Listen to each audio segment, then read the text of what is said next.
Town Talker with Reverend Zechariah A. Jackson. Reverend Jackson is founding pastor of the Church of What's Happening Now, located in Plainfield, New Jersey. And now, the Town Talker, Reverend Zechariah Jackson. Oh, it's good coming to you. You know, it's good coming to you. This is the American Reverend Zechariah A. Jackson from the Church of What's Happening Now, Town Talker Talk Show. Oh, I tell you, boys, the heat has been something else. I've been on vacation for 2 weeks and everything. I tried to do all I could, but I mainly stayed in because it was so hot. You know what I mean? It's enough to be hot, but then when you got that humidity that's beating down on you, boy, that's just something to drive you crazy. We got a whole lot to talk about. I'm supposed to have a guest. I don't know whether the guest is coming in because it's already 4:32 and we have not seen the guest. You know, finally, I believe that BP, British Petroleum, capped closed. No more oil going into the Gulf. So we pray that that right there is true. A tightly fitted cap was successfully keeping oil from gushing into the Gulf of Mexico for the first time in 3 months. BP said Thursday, the victory, long awaited by weary residents along the coast, is the most significant milestone yet in British Petroleum effort to control one of the worst environmental disasters in U.S. history.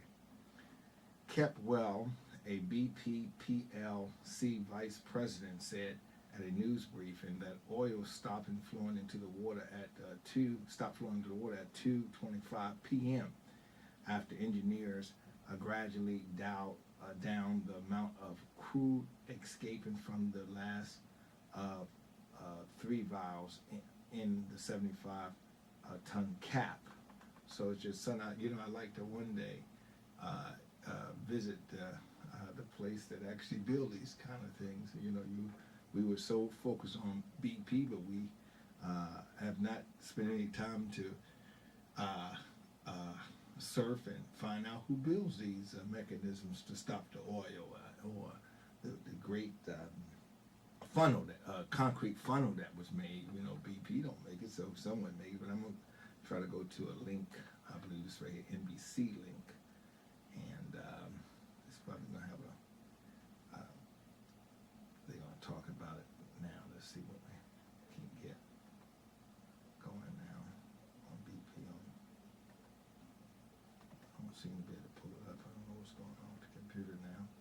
But anyway, there's a live coverage of the valve of the cap being placed into the position over the valve trying to stop the leak, and actually it did stop the leak. So it's a good thing that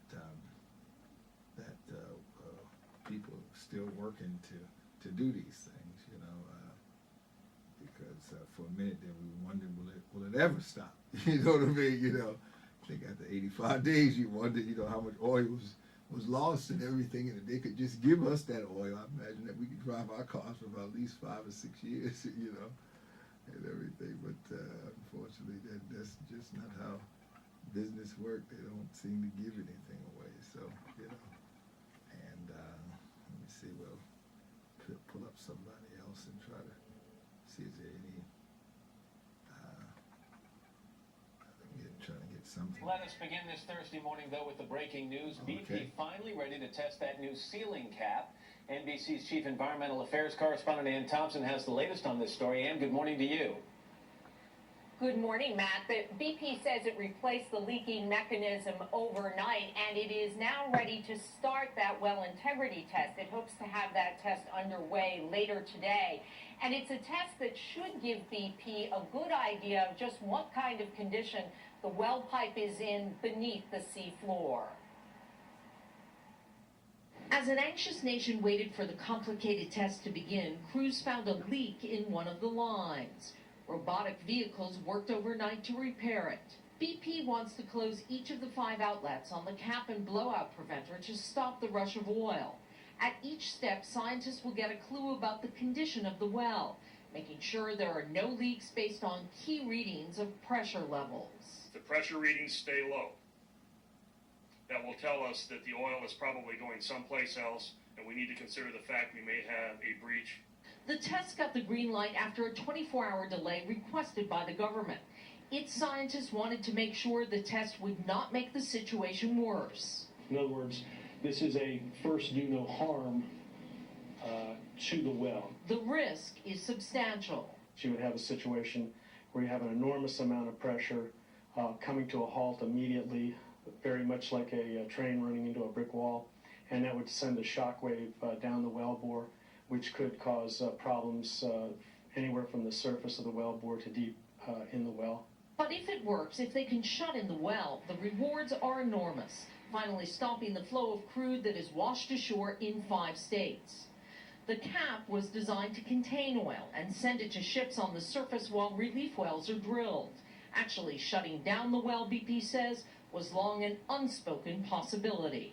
We actually have always had in mind that if we put the capping stack in place, that we might have the opportunity to shut in the well. But we had to continue to do a lot of the analysis that we did to give ourselves confidence. Now, once the tests begin, BP says it will take about 48 hours to complete. And along the way, they will look at that pressure very, very carefully. And if at any time they think that the test is somehow endangering the well, they say they will stop the test and stop sealing off those valves and once again start collecting the oil. Matt? Real quickly, Ann, do we know when they're going to start this? They hope later this morning, Matt, but they wouldn't commit to a time. All right. Ann Thompson, who has been covering this story for a long time down in the Gulf in Venice, Louisiana. Ann, thank you very much. Okay, that was Matt and Lau from today's show. They were talking about what was going on with the well.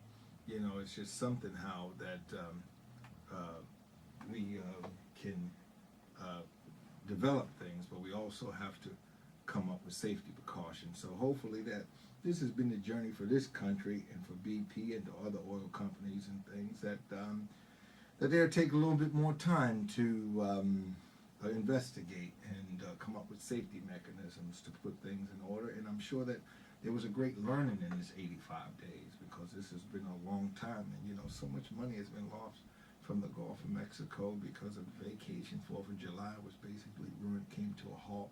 Few people showed up and everything, and so there was so much money lost and everything. And I just hope that the people are compensated for it. And again, also we hope too that that the area, you know, can get back into a cleaner area again, because they were so beautiful down there years ago. And when you see the oil coming on, spilling through the ocean and everything, and you see the birds that was damaged, seals that had to rewash, and the pelican birds, you know, that was actually soaked in oil, and there's nothing that they can do in a case like that. So a lot of people volunteered and captured the creatures and actually gave them a bath, you know what I mean? So we all go without, you know, to say that, you know, we all have to have a helping hand and things today, you know, because you never know when you know you may need the help and everything. I also like to go to, okay, LeBron James, of course. That's the big thing today people are talking about. I mean, I didn't like the idea that he left Cleveland, Ohio. I'll be honest with you, and I'm not a basketball fan, and I'm like that. I didn't like the idea that he left, but you know, I wouldn't have left. I think that a lot of people are stating that he left because he wanted a championship ring. But again, sometimes you have to look at, you know, that you have from whence you come. You know, you have made enough money today that you don't ever have to punch a clock or work anywhere. The kids have a chance now with the economics that you have accumulated to evolve into any kind of person that they want, a doctor, lawyer, judge, or an environmentalist, you know.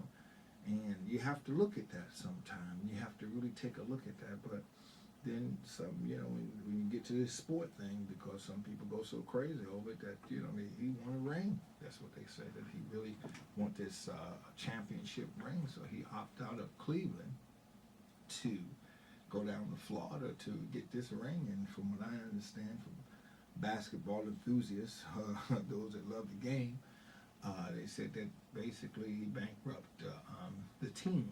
Tickets that was going for $10,000, I think you can get them for $800.